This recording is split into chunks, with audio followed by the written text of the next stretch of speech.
안녕하세요. 가족관계등록부 전문 법무사 김민경입니다. 친자식이 아닌데 허위로 친생자로 출생신고한 경우 그 친생자 출생신고는 무효임이 원칙입니다. 그러나 친생자는 아닐지라도 적어도 입양의 효력이 인정될 수는 있지 않을까요?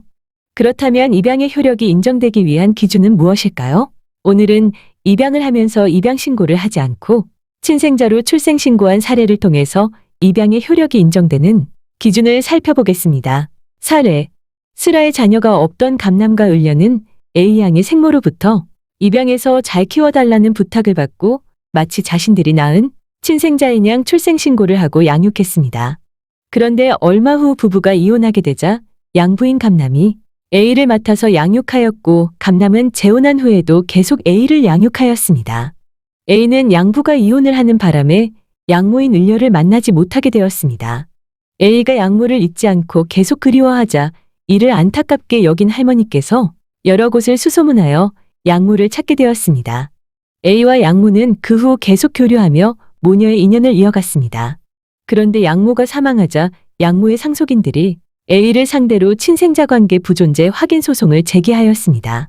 지금까지 법원은 친생자인 양 허위 출생신고를 한 경우 비록 친생자 출생신고는 무효일지라도 입양의 형식적, 실질적 요건을 갖춘 경우에는 입양의 효력을 인정하였습니다. 사례의 경우 A는 친생자는 아니지만 입양한 자녀로는 인정될 수 있을까요? 우선 입양의 형식적 요건으로 친부모의 입양에 승낙이 있어야 합니다. 그러나 친부모의 입양에 승낙이 없었더라도 입양된 자가 만 15세 이후에도 계속 입양한 상대방을 부모로 여기고 생활을 하는 등 입양의 실질적 요건을 갖춘 경우에는 승낙이 있는 것으로 봅니다. 즉 입양 신고에 가름하는 출생신고를 묵시적으로 추인하였다고 보아서 무효인 친생자 출생신고가 소급적으로 입양신고로서의 효력을 갖게 됩니다. 그러나 이와 달리 감호, 양육 등 양친자로서의 신분적 생활 사실이 계속되지 않는다면 입양의 실질적 요건을 갖춘 것으로 볼 수 없어서 입양 신고로서의 효력도 인정되지 않습니다. 그러면 이러한 요건을 갖추었는지 법원은 어떤 기준으로 판단할까요?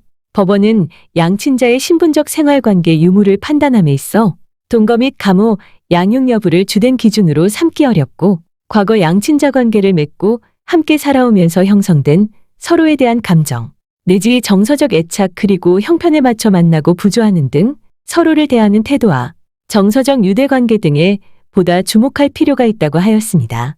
이와 같은 입장에서 판단한다면 A와 양모가 일정 기간 생활관계가 단절되었다는 이유만으로 양친자 간의 신분관계가 부정될 수 없다는 것입니다.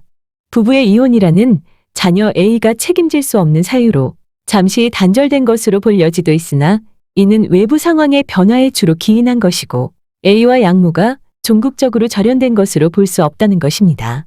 그리고 A의 바람으로 다시 양모를 찾게 되어 양친자 관계를 유지하였으므로 당사자 간의 양친자 관계를 존속시키려는 의사가 있었던 것으로 볼 수 있다고 하였습니다. 따라서 A와 양모 사이에 신분적 생활관계 유무를 판단함에 있어 단지 동거, 감호, 양육이라는 사실만을 주된 기준으로 삼을 수 없고 인간적인 감정 내지 정서적 애착, 유대관계 등을 함께 고려해야 한다는 법원의 기준에 의하면 A는 부모의 이혼으로 잠시 양모와 단절되었을 뿐이고 그 후 계속 당사자들이 양친자 관계를 존속시킬 의사로 유대관계를 맺어왔으므로 비록 친생자로 한 출생신고는 무효이지만 입양의 효력이 인정됩니다. 따라서 A는 양자로서 양모의 재산을 상속받을 수 있습니다. 시청해주셔서 감사합니다. 오늘도 행복한 날 되세요.